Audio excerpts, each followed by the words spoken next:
కర్నూలు జిల్లా deputy commissioner of excise and prohibition Shrimati Sridevi IPS వారి ఆదేశాల మేరకు జిల్లా assistant excise superintendent of police Ramakrishna Reddy IPS ఆధ్వర్యంలో కోసిగిలో వాహనాల వేలంపాట నిర్వహించారు.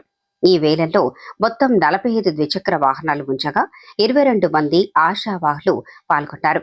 అన్ని వాహనాలు అమ్ముడవ్వటంతో ప్రభుత్వానికి జీఎస్టీతో సహా 4,19,490 రూపాయల ఆదాయం సమకూరినట్టు ఎక్సైజ్ సిఐ భార్గవ్ రెడ్డి తెలిపారు.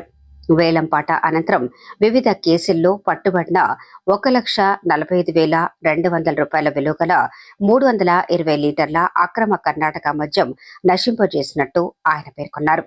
రోడ్డు వర్క్ ఉన్న వాహనాలకు కొత్త రిజిస్ట్రేషన్ అవకాశం ఉండటంతో వాటిని దక్కించుకున్న వారు రిజిస్ట్రేషన్ చేసుకోవచ్చన్నారు. అక్రమ మద్యం, అసాంఘిక కార్యకలాపాలపై కఠిన చర్యలు తప్పవని ఆయన హెచ్చరించారు. ఈ కార్యక్రమంలో ఎక్సైజ్ సిఐ భార్గవ్ రెడ్డి, ఎస్ఐలు కార్తిక్, సాగర్, నాగన్నతో పాటు కోసిగి ఎక్సైజ్ సిబ్బంది పాల్గొన్నారు. మన కర్నూలు జిల్లా deputy commissioner of prohibition and excise Shrimati Sridevi గారి ఆదేశాల మేరకు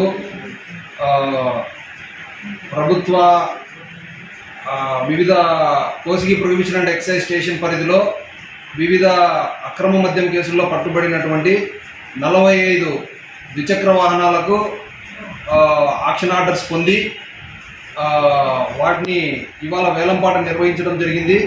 మన స్టేషన్ పరిధిలో కర్నూలు జిల్లా assistant prohibition and excise superintendent Shri D Ramakrishna Reddy sir గారి ఆధ్వర్యంలో వేలంపాట నిర్వహించడం జరిగింది. ఈ వేలంపాటలో 45 వాహనాలు అమ్ముడుపోవడం జరిగింది. ఈ 45 వాహనాలకు గాను మొత్తం ప్రభుత్వానికి జీఎస్టీతో కలిపి 4,19,490 రూపాయలు మద్యం వాహనాల విలువ అమౌంట్కి ప్రభుత్వానికి జమ చేయడం జరుగుతుంది. అలాగే తర్వాత అక్రమ మద్యం కేసుల్లో పట్టుబడినటువంటి ధ్వంసం చేయడం జరిగింది. దీనికి